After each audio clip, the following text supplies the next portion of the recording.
guys have any friends or that you would like to see at community with you, hopefully we will have a link for you in the future and you can share that with them and maybe they'll show up in community next year for you. So, all right. So February, who loves February? Anybody? Like my daughter likes snow, but I don't know if she likes February. If she had to be honest, she doesn't actually like February. For most people, when I go around and talk to people, they say February is a pretty tough month. It's kind of dreary. It's gray. The snow is pretty when it falls and we don't have to drive in it. But mostly, what you look at out in nature looks all dead. It doesn't look like this picture of flowers here. It just looks kind of dead. And the, honestly, February has generally been a pretty hard month for me historically until I kind of changed my perspective of looking at. So when God planned our week, he planned there to be a Sabbath, right? We get a 1-day Sabbath to rest. Now we have 12 months, but God did sort of plan this time, roughly corresponds with the 7th of the year. It's like January and early February is everything. I don't have to mow the lawn. I don't have to weed the garden. I don't have to sweep cobwebs. I don't have to rake leaves. It's a more calm period. It might be darker, and yes, that is, but it does encourage more rest in that way. It's a good time for sitting on the couch, reading books to your kids, and sort of just like resting and replenishing. Now, as we get into late February, a lot of us, when you go to Kirkland's or Hobby Lobby or any of these stores out there, they're all pushing the flowers at you right now. Like let's all buy all this like home decor with flowers on it. And we're so eager to rush into that. But this season, the excitement of April, May, June couldn't happen if you didn't have late February and March. Because what's happening right now is that you can't see it necessarily, but the trees, the sap is starting to move up and down and starting to do some things. They're changing it's not metabolism, that's animals, but they're starting to change the enzymatic activity that's going on in them. The bulbs need this cold period, but they're actually starting to split right around now, and they're sending those roots down. The seeds, some of the seeds cannot actually germinate until they've had this cold period, but they're starting to crack open their shells with this. The warm days, the cold days, the warm days, the cold days is necessary to break open the shells. So my point is, all this that's going on has a purpose, and it is a very important time to prepare for the future. You could not have the harvest that happens in August, September, October if you didn't have this period of rest in this period of preparation for the future. So that's why I'm glad you guys are on this call, kind of spending some time thinking to the future and getting us kind of situated for what's coming. And kind of reinvigorating, like, why are we doing this stuff? I can't tell you how many people I know who throw their kids on a school bus in February and just can't take it. But to reclaim the vision of why we homeschool, why we're doing this is really good in February. So with all those words, I'm going to take a breath while you guys introduce yourself. I'll kind of just let you unmute yourselves and just let me know number of years homeschooling, number of years in CC, if any, and then where you're calling from, and then what brings you on the call today.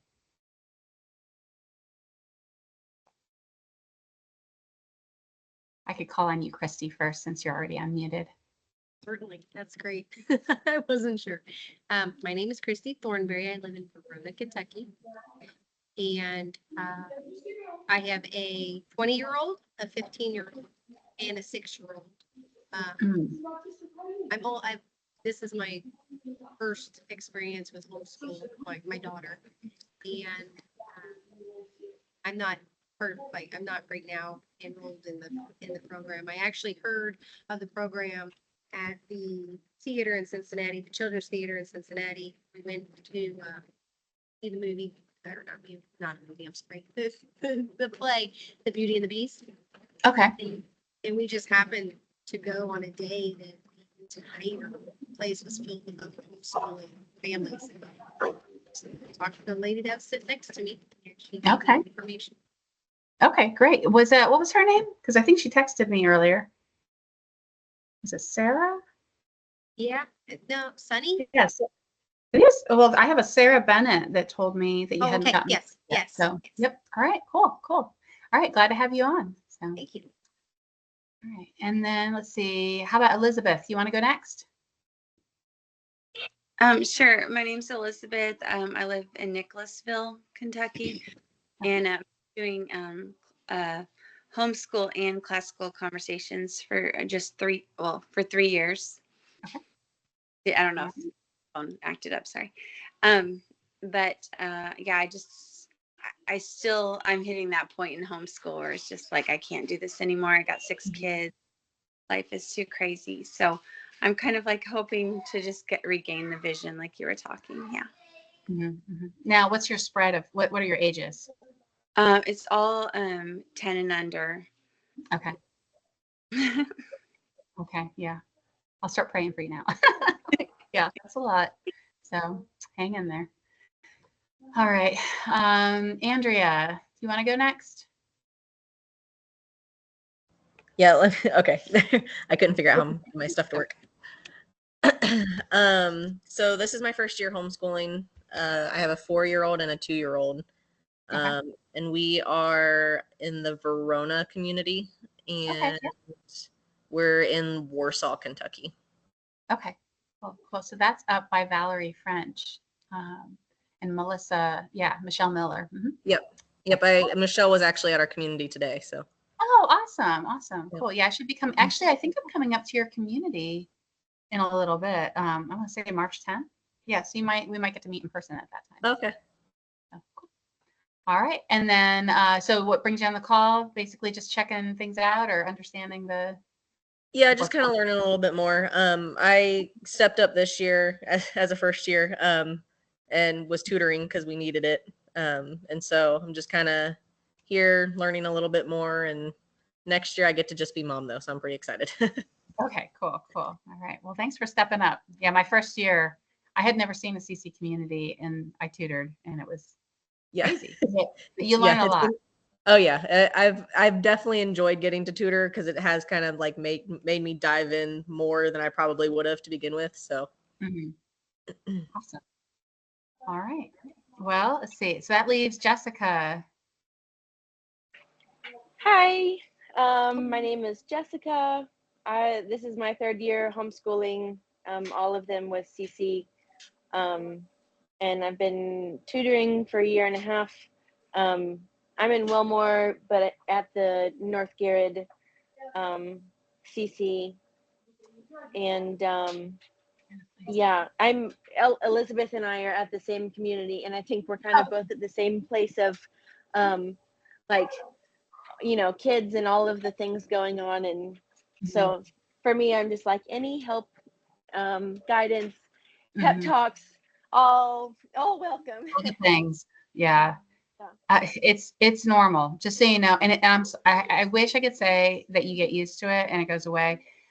I've been doing this a long time. It's just February. Right. I even have an alarm. Well, I saw something the other day that said, like, it's not your kids, it's not the curriculum, it's just February. Yes. Keep going. Yeah. And sometimes it's so funny. Sometimes I just feel like throwing the kids on the bus, or I run to my husband. I'm like, I want a divorce. He says, honey, go check the calendar. And I'm like, oh yeah. Okay. Oh, yeah. All right. And then we survive. And then like April comes and you're like, what was I thinking? What was wrong with me? But it'll happen again next year. So you just need to know that. Right. Get yourself ready for it. Put an alarm on your phone. I'm not kidding. I do. I put an alarm on my phone. It's just February is what it says. So. That's funny. All right. Well, with that, we'll go ahead and get started on the rest. I'm going to introduce myself. Sorry. That's why I have slides, because otherwise I ramble. Okay. So my name is Krista Bottomley. That's about as good of a picture as you'll get of me. These are my kids. So my oldest is 22. Now, I kind of like to count homeschooling from birth. So I say, I've been homeschooling 2 decades. Yay, which makes me sound old. So, and I have the gray hair to prove it now. So she is doing very well. She's never been in a school system. She goes to a school out in Annapolis, Maryland called St. John's. She's had internships every summer in the capital or in Washington, D.C. She is going to Rome. She's being paid to go to Rome to study further. So she's doing very well. And we started off with classical education, but I was doing it on my own at home. And until I found CC, which it was difficult, it was pretty hard. And she was just her for a little while, and it was still really hard. But then we found CC in 2000. 11, I think, and we've been doing CC ever since. I have been a F&E, I've been a Foundations Essentials director, I've been a Foundations and Essentials tutor, and then I've also directed some of the challenge levels. But my favorite is being a book rep, because I see CC as having this vision, and I want to help share that with others. Also, I like the chaos of being a book rep. It's kind of suits me well. So my oldest, like I said, is 22. My youngest, she's leaning on my youngest there. He is 7 years old now. So he's still in the Foundations program.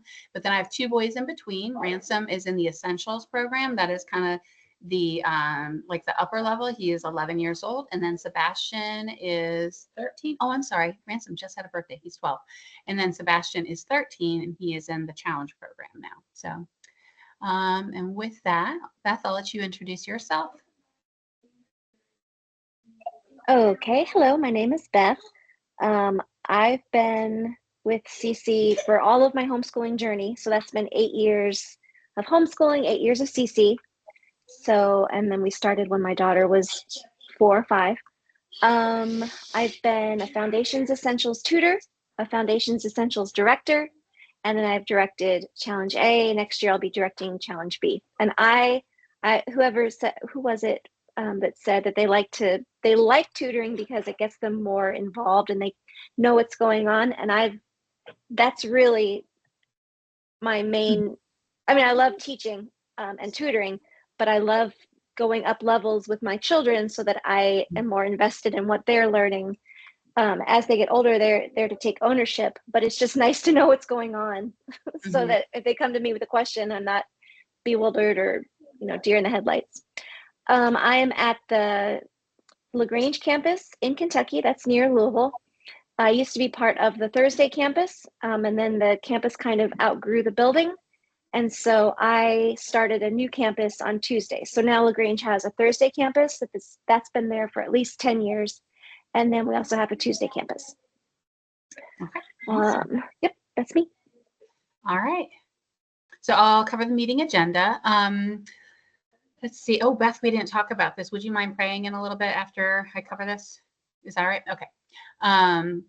So greeting and introductions is the start, and then we're going to talk about contemporary education versus classical education, just so that we're kind of all on the same page when we're talking about, sharing the same language as we're discussing it. And then Beth's going to go through the director's perspective, and then I'm going to touch on the book rep perspective. I probably won't need that much time, and then we'll have like a Q&A time at the end. So, all right. Beth, you want to go ahead and pray for us before I get started? Sure. If you guys want to pray with me. Dear God, thank you so much for this day, for the spring-like weather we had. Thank you that our children were able to get outside and play. Thank you that February is ending and spring is coming. As beautiful as the snow is, Lord, I just personally thank you that warmer temperatures are coming. We thank you for this space, for the technology and the freedom that allows us to meet, even though we've never physically met. Thank you, Lord, that we're able to talk to each other and encourage each other. Thank you for Lee and her vision for homeschooling and for classical conversations. Thank you for letting us live in a country where we are free to homeschool our children, where to love you and to make you known, we are free to do that. I pray for this meeting that you will bless our conversations, that you will be with Krista and I as we share our experiences, that you'll be with all the moms and dads who may be new to CC or new to homeschooling. Lord, just be with them, give them patience, give them guidance. And thank you for veterans that can walk alongside us and help us if we have questions. In Jesus' name we pray. Amen. Thank you. Okay, take a deep breath. Okay, so now I've done this talk. I've been doing this talk for mostly for veterans that have been in this program for a while and have older children. So you'll have to bear with me. I'm going to try to make sure I'm not going too fast or too chaotically. So, and this is going to be recorded, and you guys will get a recording of this later. So if you need to go over any of this a second time, because I don't want to go too fast, but I probably will. This is kind of the way I end up going. Okay, so we're going to talk about the difference between modern education and what classical education is, classical Christian education specifically. So most of us are familiar with the modern education method, but we haven't figured out words to distill how it is different than what classical Christian education is. So the modern education model, which is what most public schools and many private schools also have, places the student at the center of it puts the student at the center of his own world with all these subjects kind of circling around him. They are all isolated from each other, and he basically is just studying them for a utilitarian purpose. Probably going to use those vocationally in a job someday, but it's basically just for him to harness. He's sort of the demigod of his own little universe, and he's at the center of it. Now you get to a poor Christian education, and they basically just if they're following the same model, the student's still at the middle, but they've basically just slapped on Bible studies to it, or maybe they pray before class or put some Bible verses in the curriculum at some point. Now, when you get to a good Christian education, they rightfully put God at the center of everything. They recognize that man is not the measure man is not the measure of all things. With secular modern education, they say that man is the measure of all things, which is basically humanism. But when you get a good Christian education, they put God at the center and says that God is the measure of all things, not mankind. It also would say that since all the subjects come from the mind of God, since he created it all. Now, a great Christian education would also say that because all the subjects come from the mind of God, each subject actually has something to say about God and should reflect him in some way and in his character. Now, the Bible tells us that since the creation of the world, his invisible attributes are clearly seen, being understood by the things that are made. There's quite a few very good programs today that call themselves classical, but are actually going by this model here. What they do is add classical languages such as Latin or Greek to their curriculum, as well as add great literature from Greece, Rome, maybe medieval Europe, and other important writings from Western civilization. But in many ways, they would be better defined as traditional education with a strong foundation in classical subjects.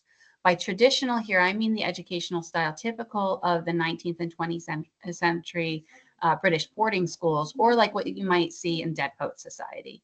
That seems meaningful and rich. It's also something like similar to what Harry Potter, that sort of education. And so there's a certain nostalgia about this, but it is not true classical education. So now when we get to a truly classical Christian education, it recognizes that not only is God at the center of everything, and not only has God created everything and everything reflects his character, but because God created a universe and not a multiverse, each one of these subjects are actually all very interrelated and interwoven together. Each subject has a polar influence on all the rest of the other objects, just as objects orbiting the sun also have a pull and influence on each other. So say, for example, if you are studying history, let's say, so if you're going to try to understand a philosophy, like let's say you're trying to understand a certain political standpoint or a philosophy that's going on at the time, you have to look at the history of what's going on at that time period. Say, for example, in the French Revolution, some of the philosophies that came up during that time were totally based on what was going on in the historical context. But similarly, the philosophy and the history would actually have an impact upon the artwork that was done during that time. So when you go and see art, it should somehow reflect the time period it came off of. You could have two exact same subjects being painted, but they will reflect the historical context that they were done in. Additionally, what the scientific technologies that are being developed will influence philosophy and metaphysics, and it also often drives history of what's going on at that time period. Also, economics is deeply seated in the philosophy of the time period. All these things are interrelated, and you can't truly understand the world if you keep them in isolated pockets from one another. A truly classical education will seek to develop this kind of understanding in our students by developing an integrated understanding of God's universe, not a multiverse. Okay, So now if you've seen a CC catalog, I think a few of you probably haven't seen a CC catalog anymore or yet, but it's kind of become a standard symbol that a lot of people in the past 5 years, they just, oh yeah, that's CC's catechesis wheel is what we call it. But this is new. We didn't have this when I first started doing CC. We had the previous diagrams. But when I first saw this, now we're going to talk about what this grammar and dialectic, if you see along that side, it says grammar, dialectic, and rhetoric, and we'll talk about those in a minute. But the new thing that was that came out on this catechesis wheel was this word doxology. Now doxology, I was like, okay, why is that on there? What is like doxology? That's that song that we sing in church sometimes. But when I looked up what it meant, it said echoing and celebration. I was like, echoing and celebration. Okay, what does this mean? And what does this have to do with classical education? Now, at the same time that this came out, my daughter was in, I think it was Challenge 3, where they study musical theory. And she was also taking piano at the time. And she brought me over to the piano and she opened up she said, Mom, check this out. This is so cool. And she flipped open the back of our upright piano and had me look down at the strings inside. And she really firmly pushed the C note, just middle C on the piano, and the hammer hits the string and the string starts vibrating. But she's like, no, look at the whole piano. And as I looked down, every 7 strings, there was a string vibrating that the hammer had not hit. And she hit the damper key or the damper pedal and it all went mute. And then she hit the D and the same thing happened. The hammer hit the D string, but every D string in the piano also vibrated, even though a hammer hadn't touched that. Then she brought it. This was even more interesting. She got her violin and she said, okay, all the strings are silent. And she played a really loud C on her violin. And all the C strings in the piano, even though it was a totally different instrument, vibrated along with it. And that's called resonance. And have you ever heard somebody say, oh, that really resonates with me? It means there is some sort of, it's almost like it's not like the thoughts of someone else are somehow working in my own brain. And there is something about this with this doxology, this echoing and celebration. When we are studying all these different subjects and all these different parts of our universe, when we clue into some truth that is reflecting the mind of God, there is some sort of resonance there. And so that as we study the universe, we are really, really inspired deeply when we find this resonance. But you can't do that if you're not seeing the connections between all the different subjects. So, all right, moving on. So we're going to talk about, if you remember, it said grammar, dialectic, rhetoric. We're going to talk about what that means. This is very important for classical education because now you'll see some people say that classical education originated in the Middle Ages and medieval monasteries or something, or they say no, it came from the Greeks and Romans. And I'm glad that these other people use this, but I really believe, and most classical educators believe, that this originates in the mind of God. In the Bible, it says, through wisdom a house is built, and by understanding is it established. By knowledge, the rooms are filled with precious and pleasant riches. Now, see. Okay, so let's talk about what this means. So anytime I'm going to tackle any new subject, anything, whether it might be learning Latin with a new language, or Spanish, a new language, or a cooking, a new cooking technique, or anything you might want to learn, the most efficient and effective way to do it is the way that God designed our minds to work, and we call that using the trivium. So my boys are in a scouting program right now. It's called Trail Life. It's similar to Boy Scouts, and they're learning all the different knots. And they're gonna, if they hear me, they're gonna contradict me because I'll get the names of the knots wrong. But when they first start learning this, they're not trying to figure out how to use the knots or anything. They're just memorizing the names of the knots and how to tie them over and over. They're just getting this basic facts, the basic names, the basic topics, the basic information. It's like the tree sending down its roots. Okay, they're getting names, dates, how to do things like that. So they learn to tie the knots by tying them over and over and over again, and they say, and they know what they're called, so that I can say tie a square knot, tie a bowline knot, something like that, and they can do it. And then and that's called the grammar stage. Now, as they move on into what's called the dialectic stage of learning a new skill, they're going to start analyzing and sorting through. It's a more abstract thinking and asking why and how. So why do I use this knot, and how do I use this knot appropriately? Why is it that when I tie a granny knot in my shoelaces, it comes untied, but if I tie a square knot when I do my shoelaces, it stays tied? Also, why when I tie, if I use a square knot to tie, to try to drag a tree along the ground, or, a stump along the ground, it shears off. But if I use a bowline hitch, it works perfectly. So they're kind of teasing out the different ways that things work. Now in language, so in the beginning with your grammar stage, you're memorizing your definitions, you're memorizing the endings of your words. But when you get to dialectic, you're starting to say, okay, I know the endings of these words and I know the different vocabulary. How do I put that together and make a sentence? And how do I change things? And how do I analyze these things? Then when you get to the rhetoric stage of learning anything, you have your bedrock foundational knowledge, and then you've teased out how to sort. You've asked a lot of questions and wrestled with the information. Now it's time to bear fruit and wisdom on how do I use this in a practical way and apply it. So it's where you've integrated all your learning, and you're starting to, you also will teach others how to do it. You know it well enough that you can share it with others. So my boys with their knots, they start, like when we set up our tent, they're able to use, I think it's the bowline knot, I forget. Anyway, to do the rain flies so that they can adjust them and make them taut. No, it's the taut line hitch. Oh, I just found my own answer. And then at some point, they're going to be sent off into the woods, and they're supposed to just use rope and go find stuff in the woods and build a fort or shelter out of that. And so they are actually putting it to practical use and beginning to teach others based on what they know. So all these processes are what we call the trivium. It's the grammar, the dialectic, and the rhetoric, and it is the most efficient way to learn any subject. Lee Bortons has a wonderful talk that I love. I'll put that in the chat here later if you guys want to see a link to it. She says things so much better than I do. But she has a saying that she coined in this talk where she says, the goal is to learn to name like Adam, to ask questions like Jesus, and to persuade like Paul. And that is, your grammar, you're naming like Adam, your naming is the grammar stage, the questioning is the dialectic stage, and the persuading is the rhetoric stage. Now, in the same way that's the way you learn any one subject, it's most efficiently done through those three stages. We find that this correlates, this CC and the classical method intentionally aligns that with a child's typical developmental process.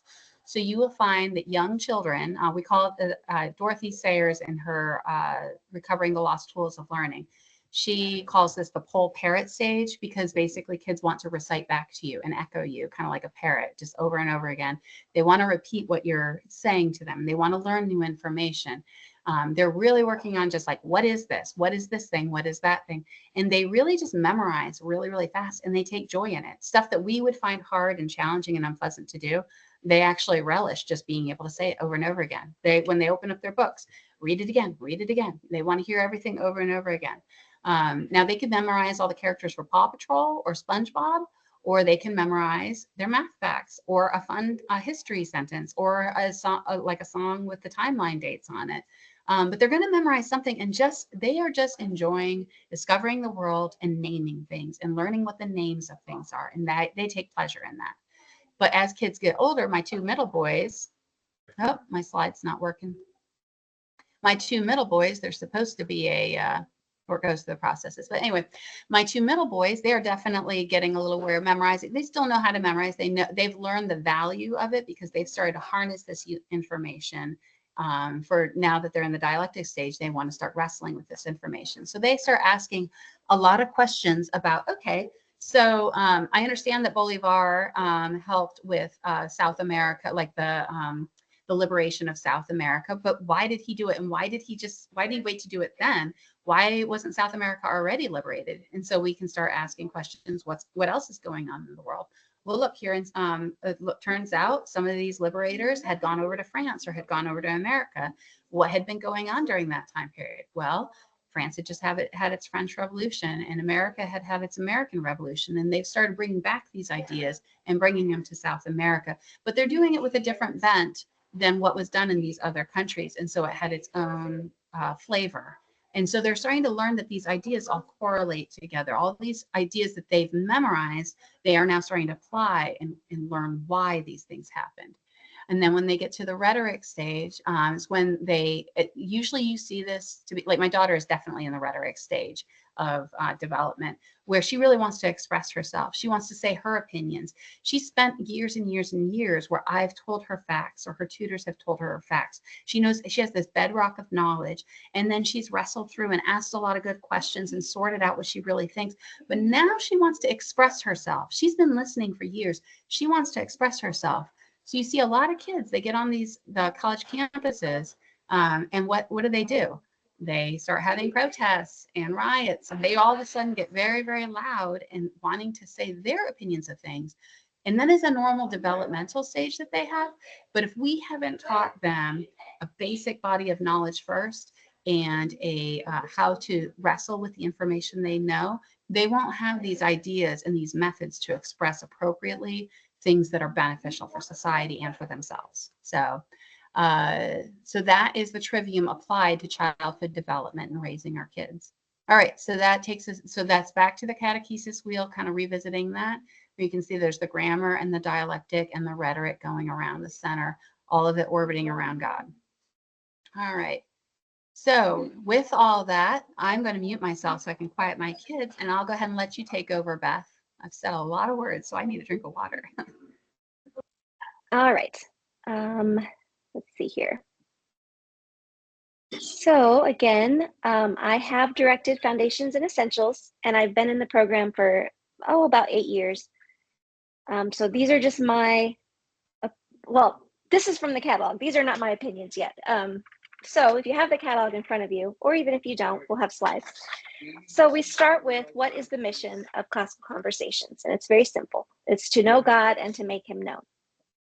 And that's our core value. That is why we're here, to know God and to make him known. Our vision is Classical Conversations fulfills its mission by curating curriculum, providing services, and equipping parents to build flourishing homeschool communities. And we do that by the following, submitting, supporting, encouraging, challenging, and developing. So we'll go into that a little bit, what that means. Let's see. All right, so our vision, so first of all, our team is committed to submitting first our own bodies, minds, and spirits to the work of Christ as we join the great classical conversations of history. As you might have guessed, we call it classical conversations because eventually when you get to challenge age, it's not so much the tutor or the parent hammering or providing the information to the child. Now the child has learned the information, they've wrestled with it, and you have a conversation with them, which is where we get the title Classical Conversations. It's a back and forth dialogue, not just a monologue. We do this by supporting licensed homeschooling leaders, initiating Christ's work of reconciliation by serving families pursuing a classical education.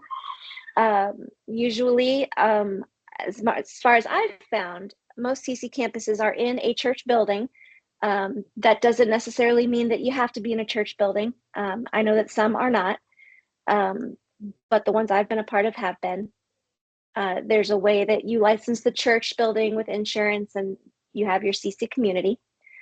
Let's see. We also do this by encouraging parents to develop confidence to lead Christ's natural classroom, which is the family. It's not so much homeschool. We want to kind of deconstruct what school is. It's more home education. And we believe that, I say we, I'm talking about Classical Conversations believes that parents are equipped to teach their own children. And that the family is the most natural place to educate. We do this by challenging entire families to cultivate the art of wisdom through knowledge and understanding.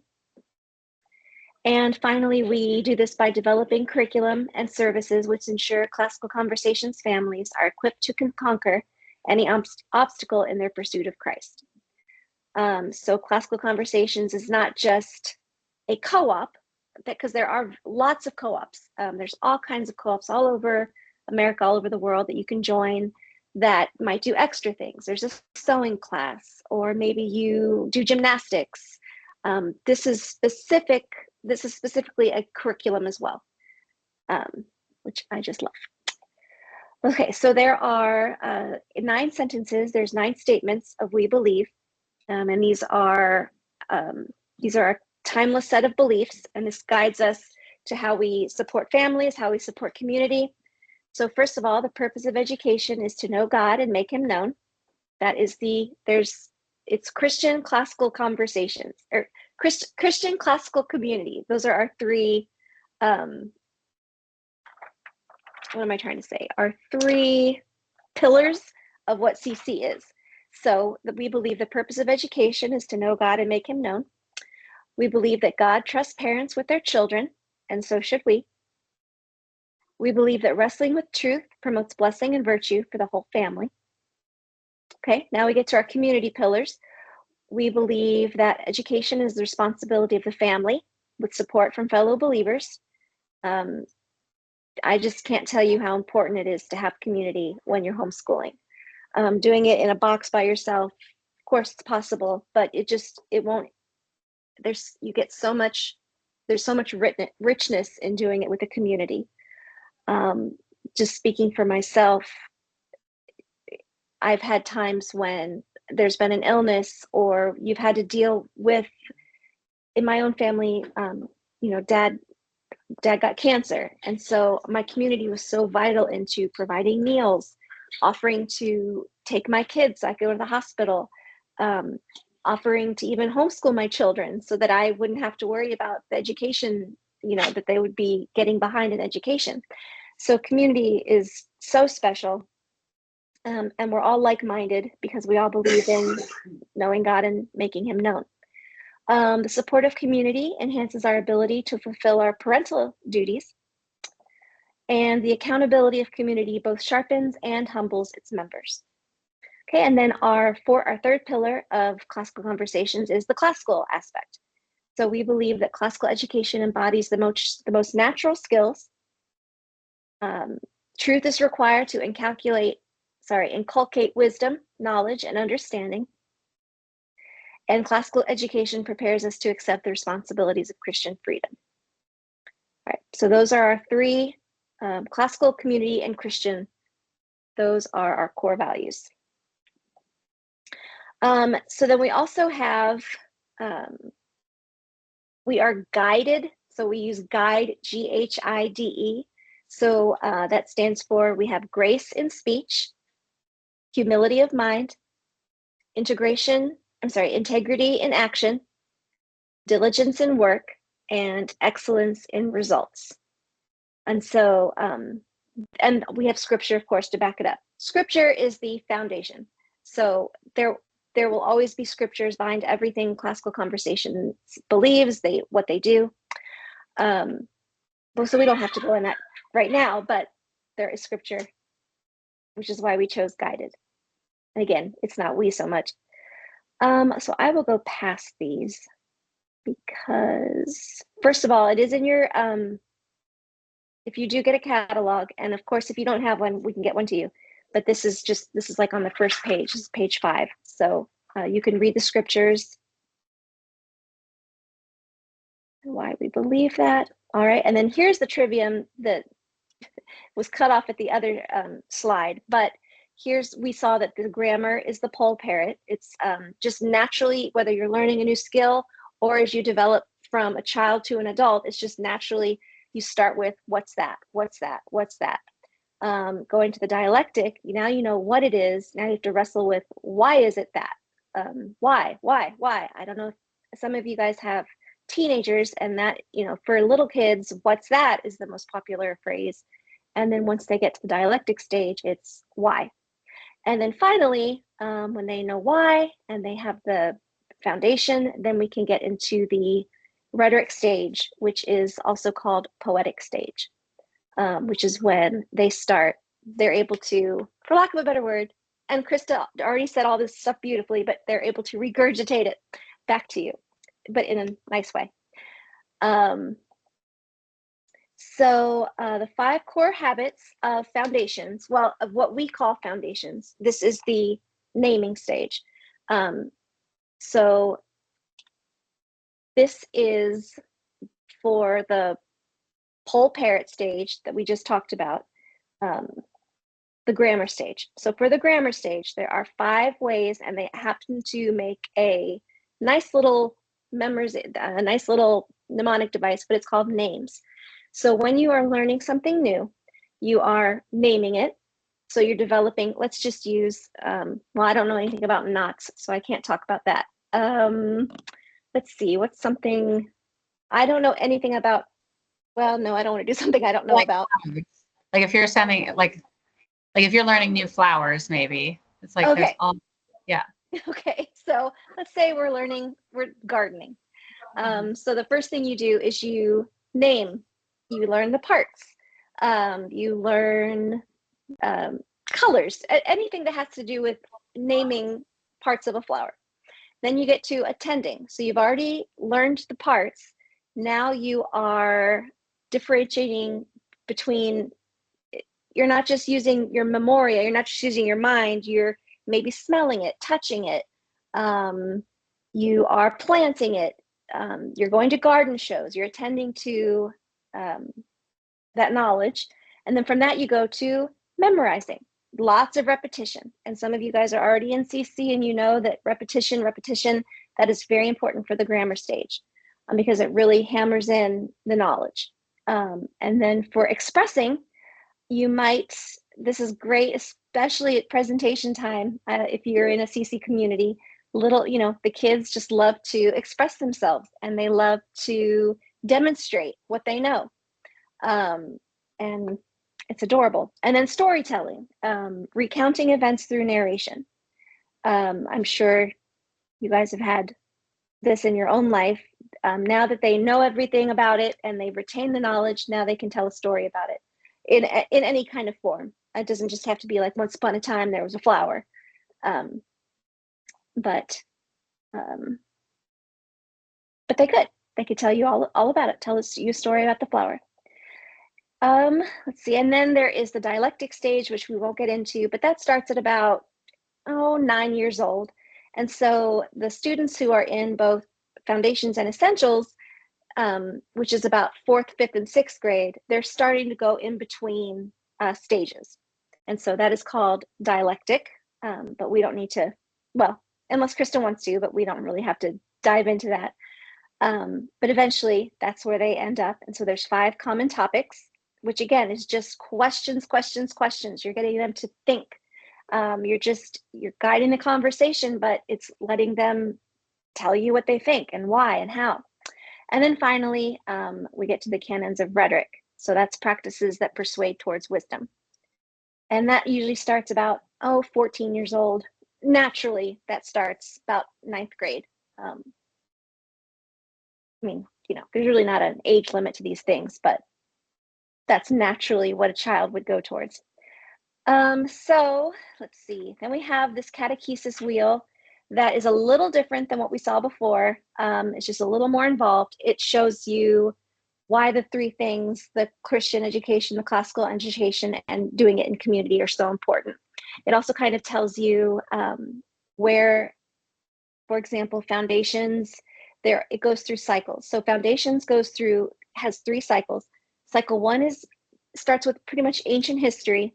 Cycle 2 begins, about medieval history. And then cycle 3 is pretty much America's history and how it integrates with ancient and medieval, and it's pretty much American history. The same thing for essentials. So foundation cycle 1, essential cycle 1. And it goes through ancient texts, Pompeii, the Book of Esther, biblical texts, and then cycle 2, medieval history, and then cycle 3 is American writings, American texts, poems, all that stuff. And then challenge, it just goes naturally, kind of. A would be 7th grade, B 8th grade, 1 is 9th grade, 2 is 10th grade, 3 is 11th grade, and 4 is 12th grade. So it just kind of naturally follows what we would think of school-age children. But you don't have to go at this level. You can wait a few years. Maybe your child is 14, so you think they should naturally be in B, but that's not true.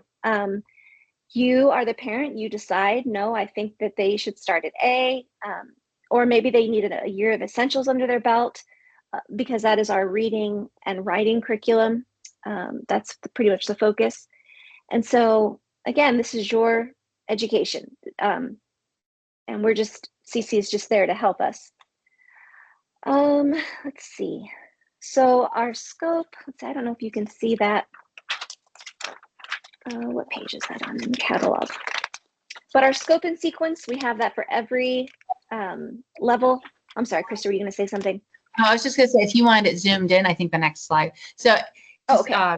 Full disclosure, I had to make these slides for her, and so she's having to work with my slides, and so she's used to working with a paper catalog, and I'm like, oh, let me see if I can put that in slide form. So, she's kind of having to put, her thoughts onto what I kind of constructed randomly.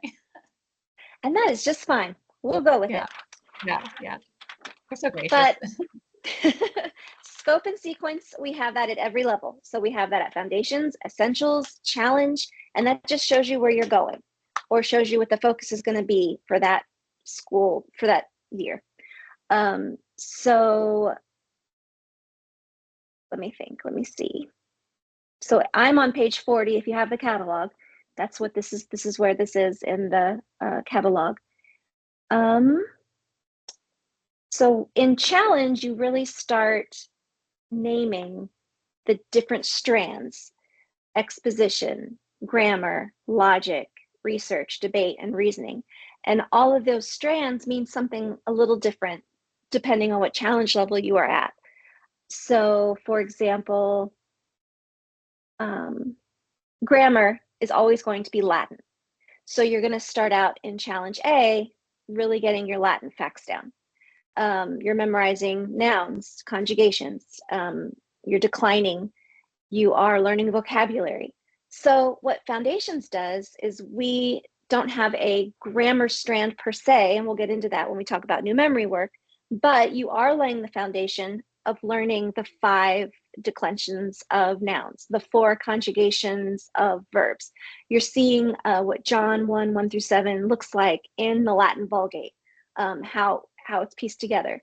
And so you're putting in that knowledge, and once you get to challenge, now you have all this information. You're like, why did I learn all those songs? Why did I learn the first declension? It was meaningless to me. But now you have somewhere to put it. Now you're going through your Henley and you realize, oh, I'm so glad I memorized that, because I don't have to keep flipping to the back, or, I can just, because I learned a song, it's just that much easier for me to read this or to even write this. So that is why we have Foundations is so important, because it really guides you into the dialectic and the rhetoric stage. I love Foundations. I love it, but I really love it for challenge. It's the most wonderful foundation you can have to prepare your child for the challenge levels. So let's see, do we have, and CC's believes that the parent, the tutor, and the student are all co-equal, co-responsible. Of course, the parent's the top, I guess, technically, but no one is the student and the tutor. There's a partnership with the parent. The parent, of course, is the lead educator. So what happens on Community Day? So some of you have been to Community, some of you have not, but it's 3 hours long, it's for students age 4 to 12, but really you don't have to, 12 is not the cap.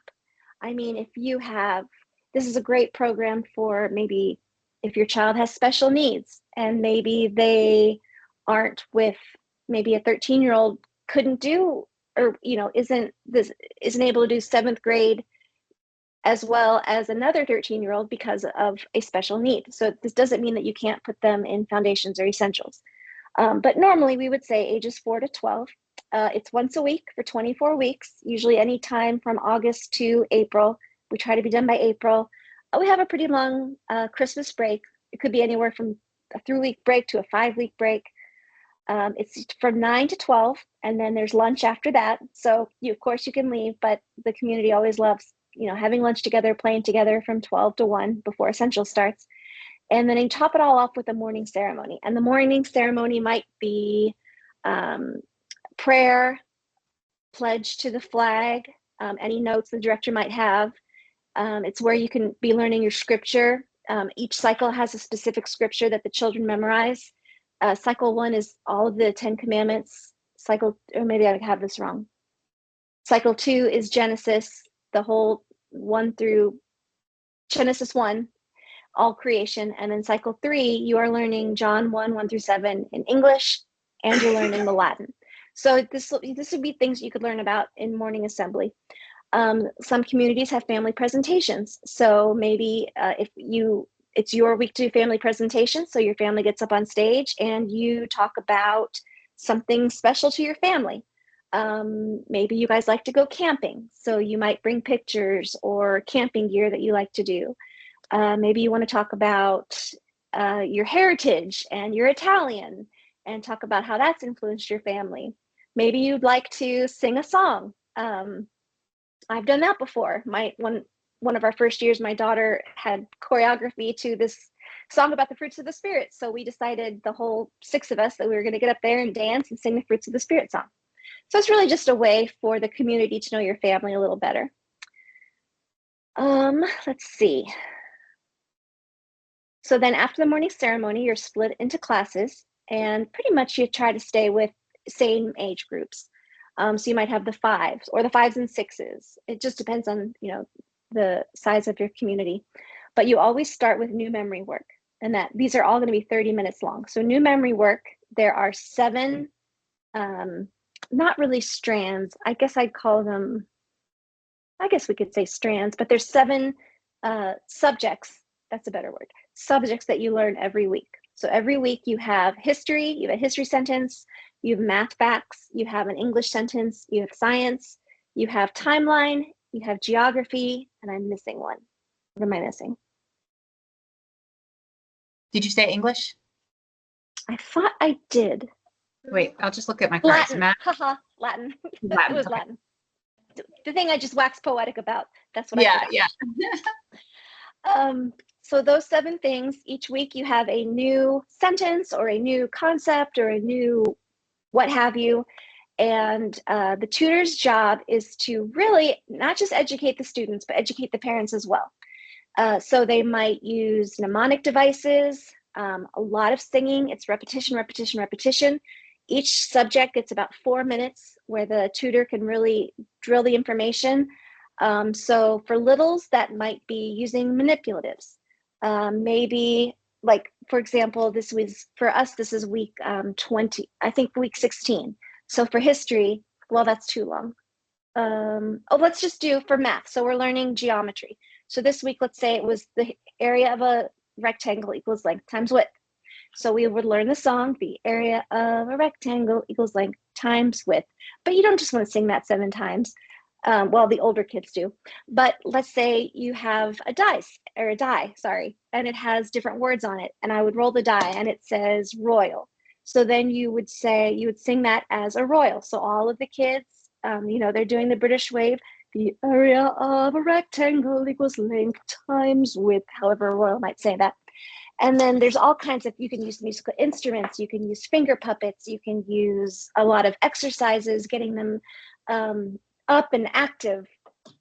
And so that's a way for the tutor not just to teach it to the student, but to teach it to the parents, so that a parent would know maybe how to implement the new grammar at home, so that it's not just worksheets or not just, drilling.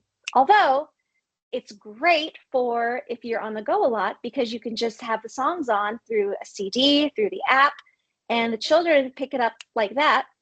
And it's just a good way to get the information in your head. Then we go to presentations, and snacks is what most communities do. But the student has, about 2 to 4 minutes to present anything they want to. So when they're small, it's normally like a show and tell. They bring an object, they tell you about it, and then there's a minute of the students can ask whatever questions they want. Usually the younger students, the questions have nothing to do with what the student said. It's more like, how old are you? When's your birthday? But eventually, the older students, for their presentation, they might talk about a favorite memory, or they might be doing a book report. They might want to read a paper they wrote for Essentials. It gets more involved than just bringing your favorite toy. Fine arts is always separated into 4 different areas. So for the first 6 weeks, it is drawing. For the next 6 weeks, it is tin whistle. So we play a musical instrument and we learn music theory behind it. That's always delightful.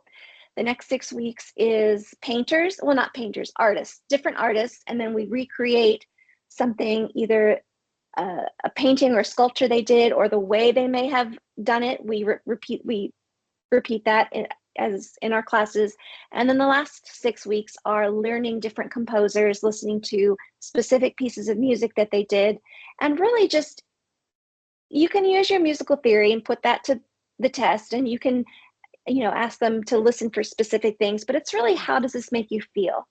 And just getting them familiar with very famous pieces of music. Science experiments, those are very different throughout the cycles. You could have anything from dissecting a flower and seeing, do you know the different parts? Well, we learned the different parts of the flower in week blah, blah, blah. Now we're going to do a science experiment where you each get your own flower, and we're going to actually see physically what those parts are and how they integrate with the rest of the flower. There are messy experiments. There are experiments you can only do outside. There are dissection experiments. But it's just trying to get the student to know the the scientific method. They were trying to instill that into their head. Let's see. So what is that off the top of my head? You have a thesis. I'm sorry, go ahead, Krista. Oh no, I was about to sing the song, but then all of a sudden, great. I was like, hey, I don't remember it as well as I thought. Like, if I was in community, I would start singing it somehow in context. Scientific method. Is purpose, hypothesis. But they changed it just a tiny bit. Scientific method is purpose, hypothesis, experiment. Wait, materials, procedure, results, conclusion, like that. So, but then they changed it. That's the old one. Then they changed it just a little bit because they wanted to make it fit what we were doing in Challenge A a little bit better. So, okay, but that's roughly, yeah. Thank you. Yeah. So yeah, we try to guide the science experiments by those 7 parts of the scientific method. And then finally, the review games is just a great time to review not just what you taught that day, but everything in the past 6 weeks. So of course, for the first 5 weeks, it's harder to do that because you only, each week you only have a little bit more knowledge. So a lot of times we'll do things like blob maps, or we'll just be really intensive fun games about what we might have studied that day. But eventually there's all kinds of review games. You can use board games, like you can use Yeti and My Spaghetti, and they pull out a noodle and they have to say, you say, okay, what is a circle, or what's the area of a circle? Maybe they are playing the 4 corners, where the tutor hides their eyes and everyone runs to a corner, and I might say, in corner 2, if you ended up there, you have to tell me about the Aztecs. Sorry, I was looking at my board because I just don't have the information ready. So then, anyone in corner 2 has to most likely sing the Aztec song. And everything has a song. It's great. I learned as the students get older and older, they're too cool for songs. They're too cool for motions. So eventually you had to do things like write stuff on the board and erase a word at a time. But I was never too cool for that stuff. So even if they did not want to sing, I did, because that's how I was remembering it. And then we break for lunch and everybody is able to be together. You can bring it from home. You could go get lunch, bring it back. Usually CC Community is in a place with a fridge, a kitchen. So you're able to do that together. And that's a really special time. The kids can finally be wild and crazy and play together. They can go outside. The moms can finally catch up. Because really, the 5 components are not really a time for, in foundations anyway, is not really a time for talking. It's more for the tutor. Well, I should say new memory especially. That's really for the tutor to get the information in to the students and to the parents so that they know how to do it for the whole week.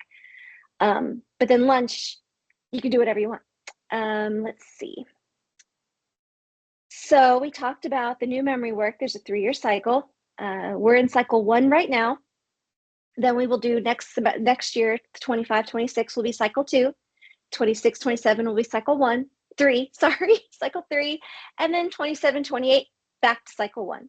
So if you have children, of course, that start this when they're 4, by the time they have reached, by the time they're 12, they've done the cycles maybe 3 times. So eventually, and the guide has great ideas too, your foundations guide about, okay, now you've done this the second time. This is the second time you've gone through the cycle. What are some ways to enrich their information about it? So that's, but by 3 years, my top 2, anyway, so my children have done cycles 3 times now. I think maybe Lola did one 4 times. But I mean, she's got the information. And again, it's just a great way. If they're going to be repeating things, like Krista said, if they're going to be repeating Paw Patrol characters, if they're going to know all the SpongeBob characters, why put junk in their heads when we could be putting, valuable information about God, about his scripture, about how he created the world. And so that's what we're doing. We're putting valuable information in there that they can recall later on in life. Let's see, what does this say? So, hold on, I'm sorry, guys. So this goes over the 7 subjects that we do in new memory, or in, new grammar. So we have math. That is, for all 3 cycles, it's the same, from week 1 to 24. You always start with math facts. So you're skip counting from 1 to 15. And then you do geometry, you do measuring. You've got linear measures, you've got metric measurements, how many teaspoons, liquid equivalents, that kind of stuff. And then you finally go to algebraic formulas. What's the distributive law? What's the commutative law? For Latin, you do noun endings the first cycle, verb conjugations the second cycle, and then again the third cycle, you are learning a whole passage, John 1, 1 through 7, in Latin, the Latin Vulgate. Science, the first cycle is you're really focusing on biology and earth science. And I love that these are grouped together and it's not just, what science are we studying? Because there's other curriculums that you could, that could go along. If you're just doing biology and earth science, then if you have resources, I'm not going to get out my chemistry book, probably if we're doing biology, earth science, I can leave that on the shelf. But I can get out anything pertaining to what I know we'll be talking about: constellations, weather fronts, natural selection, things like that. English, everything we learn is going to be important in essentials and challenge. So we're learning what's a verb, what's a noun, what are the 8 parts of speech, what are sentence patterns, every preposition, every pronoun. I mean, it's lists and lists. But the children, but they just soak it up, and then it comes in useful later on. Timeline, that is the same in all 3 cycles. There are 23 weeks of timeline. Every week you learn 7 new facts, and at the very end you learn all the presidents. It's a very, I think the song itself is 14 minutes long.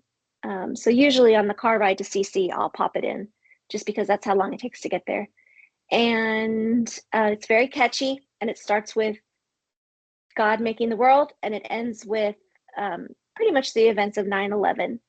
They haven't, anyway, so that's, and it's circular history. So you're not learning, I love that you're learning that what's going on in the world at the same time.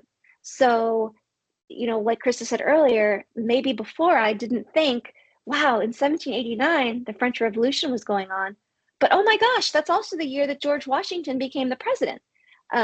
So I really appreciate that helps me see the world as what was happening in the world altogether. History and geography, we start with ancient history, then we go to more medieval history, and then American history, cycle 3. And then the Bible, we always have passages that we memorize. And your director there's, King James, the New American Standard. It just depends on what the director is more comfortable with, but you do learn that whole chunk. Usually you can learn it in song form, there might be motions, and then they can perform it at the end of your celebration. Because of course there's a end of year celebration. So this is the founder, Lee, and her son, Robert. Lee started, she was an educational person. She didn't like what her children were learning. So she and a bunch of other moms decided that they wanted to control what their children were learning. They started at high school level, and then eventually through the years, they filtered it down. So they started with, challenge program, then they filtered it down to essentials program, and then finally to the foundations program. And then Robert is her son. She's more than one, but this is one of her sons. He was in the first graduating class of CC, which she and the other moms had done. And now he's the CEO of Classical Conversations, but they're both very hands-on. Lee still has book club that you can go online and you can be in her book clubs. She's still involved. Of course, she's still involved with, they just brought it out, but Math Map, she's involved in that so that she's right there with the rest of us. Okay, I don't have any students, but I'm sure they tell you they love it. And then I was gonna say, I did thought we could do a student perspective really quick. This is my 7-year-old. We could do a quick. This is Frederick. Who are you named after? Frederick Douglass. Okay, who else is named Frederick? Who's the other Frederick? Frederick the Great of Prussia. Frederick the Great of Prussia, and we have a timeline song about him, don't we? Yes. Yeah, or he's on the timeline song. I was was gonna let him sing a couple of his favorite songs, or see if we can do a little mini memory master thing, but kind of show off how much fun kids like they like this stuff. It doesn't feel like it would be drudgery if I had to memorize all this in the way that it was done in British boarding schools. I think I would have cried. But the way my kids have been learning, they just delight in it. I can't get them to stop singing the timeline song sometimes. Okay, so what's your favorite history song? Or do you want me to just start you on one? What happened in 1789? French. Oh no, let's do the New York one. Okay, In 1789 in New York, the trust to regain full power and responsibilities of the presidency of the U.S. Constitution. Good job. All right, let's try another one. Let's see. Do you know? I wonder if you know all the. Let's do one that's you would think that kids don't like. Let's do the list of prepositions. Do you know the prepositions? So preposition, it goes by, at, to, by, at, to, about, above, across, after, against, along, amid, among, around, at the top, before, behind, below, beneath, beside, between, beyond, but by, down, during, except, for, from, near, like, of, inside, into, like, near, of, off, on, unto, out, outside, over, past, regarding, since, through, throughout, to, toward, under, underneath, until, up, upon, with, within. and without. See, so I don't know how much of that you could understand, but that's just the list of prepositions, but they're having so much fun doing it.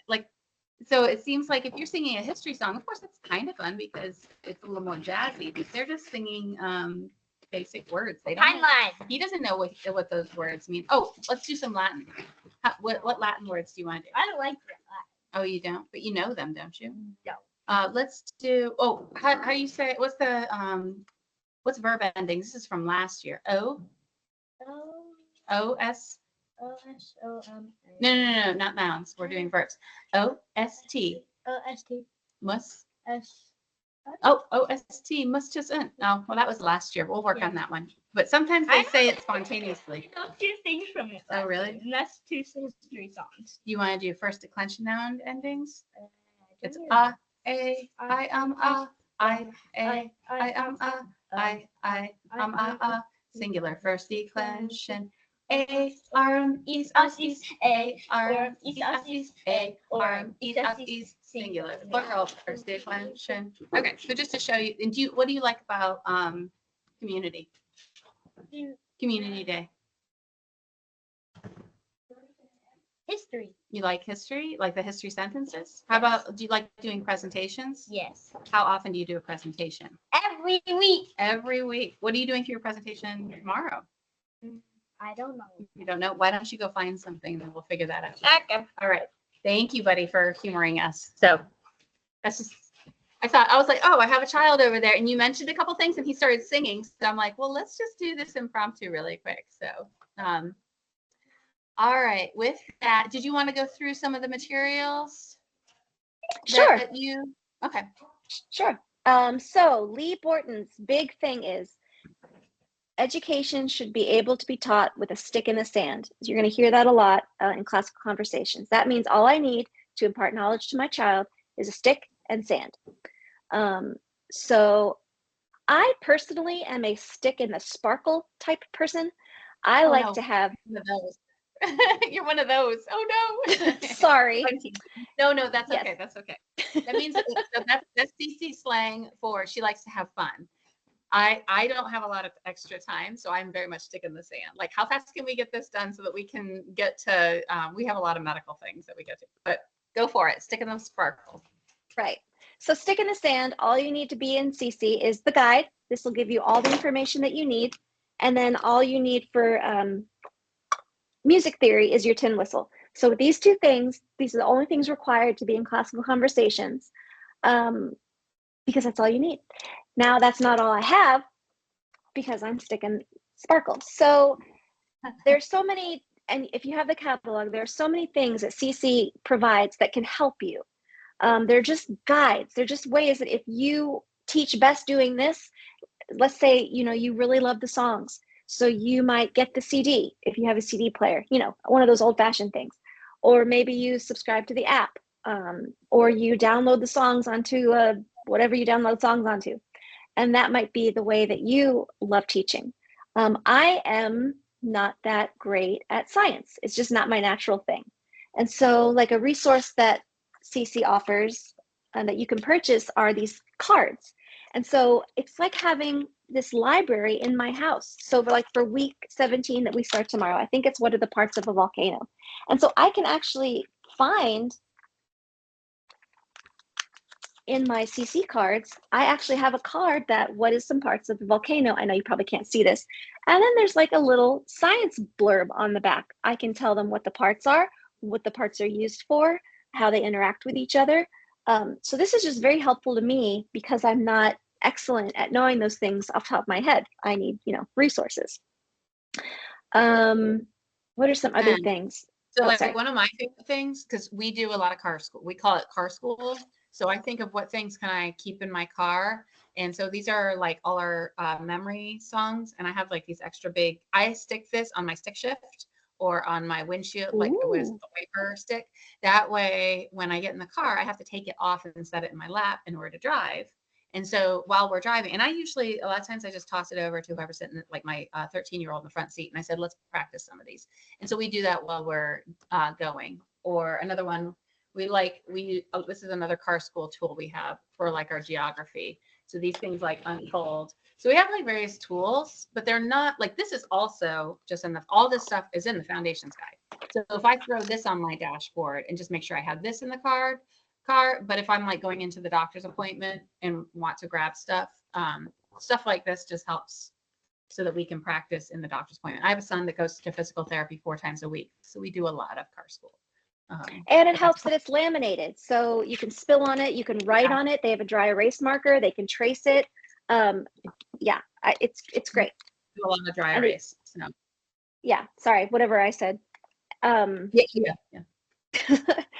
And that's like my favorite stuff. The stuff that like this, I think we still have ours. Oh wait, this one. I think this is like probably 14 years. No, it's 13 years old now. And like, it's still, and anyway, so that was one of our favorite things that we got. But we definitely do like these are our homeschool cabinets here. This is our dining room. We don't have a homeschool room. This is just our dining room. But like, these are all our timeline, and you can see these are falling apart. But we're still using these in the challenge levels. Like Sebastian has to do a science report on mammals or something like that. Or let's see, he might have not a report, but like a research thing that he has to do about, next year it's going to be science. They're doing, they're studying. And scientists. Yeah, scientists. I'm trying to think of where that is here. I think it's the unlabeled one. Anyway, And so, yeah, there it is. And so he can, oh no, this is the act. This is the, yeah, scientists are in the back and then the artists are in the front.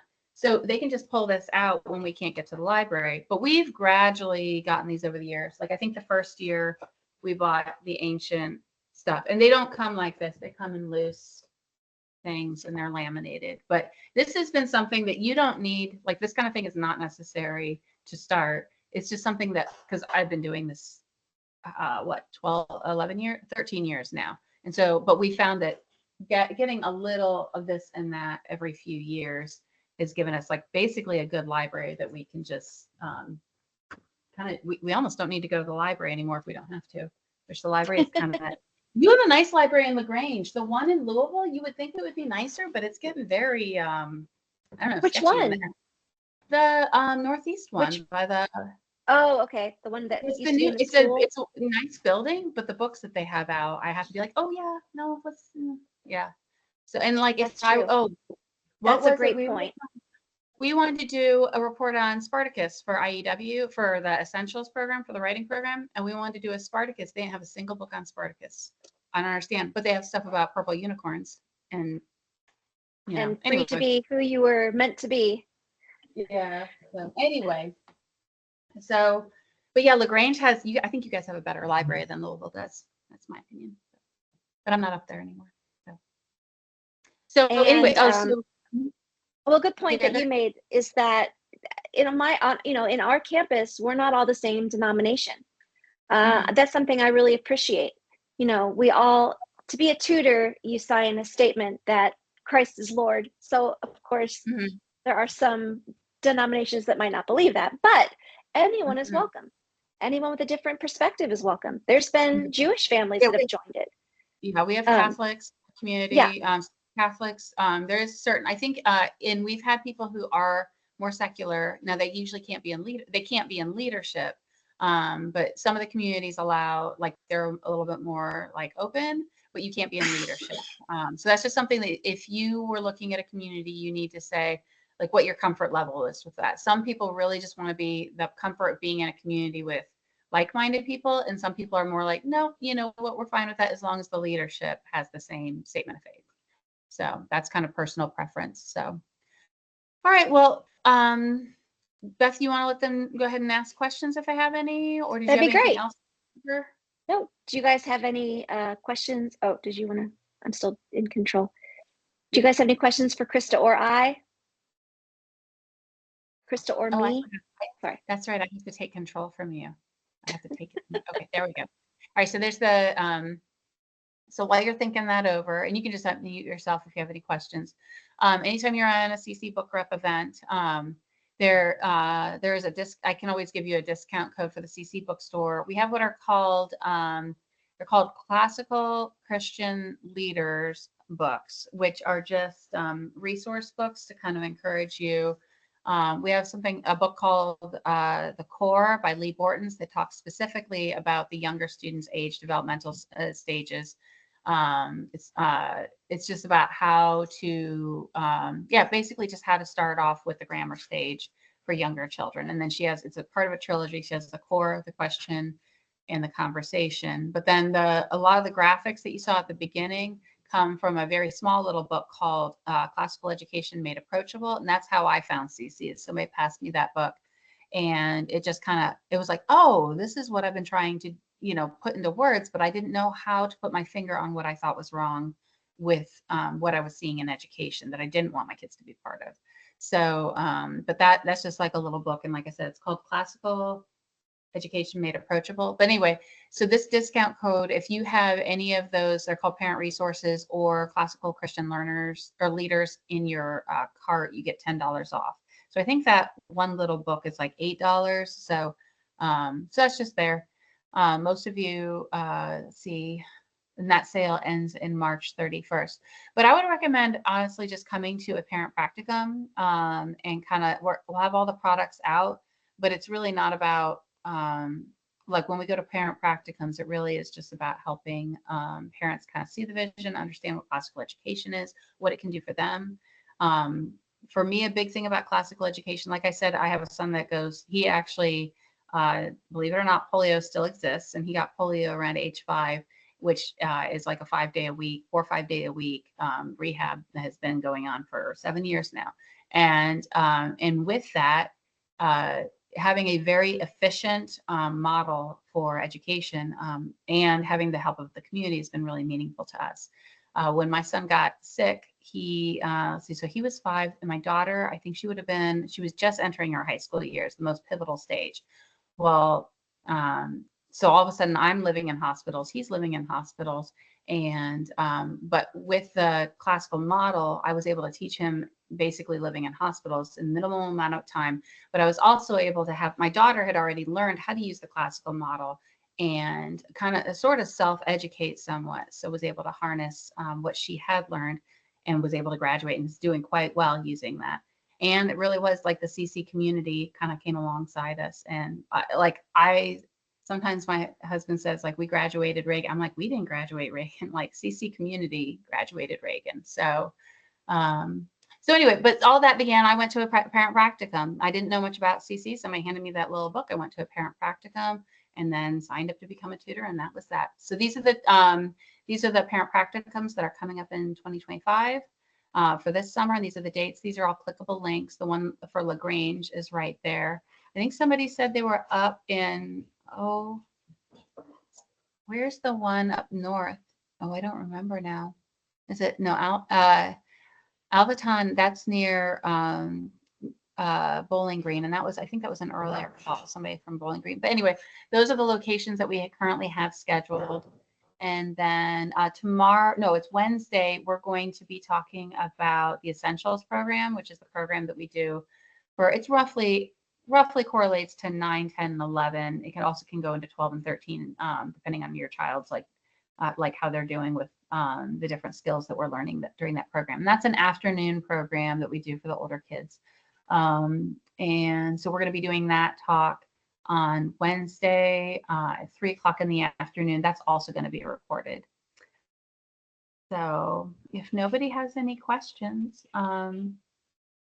this is my contact information. Feel free to reach out. I don't often answer my phone. Text works really well for me. I check my email probably once or twice a week, especially during the slow season, which is what it is now, except for doing these meetings. It's pretty slow for me. So I only check my email like twice a week or something.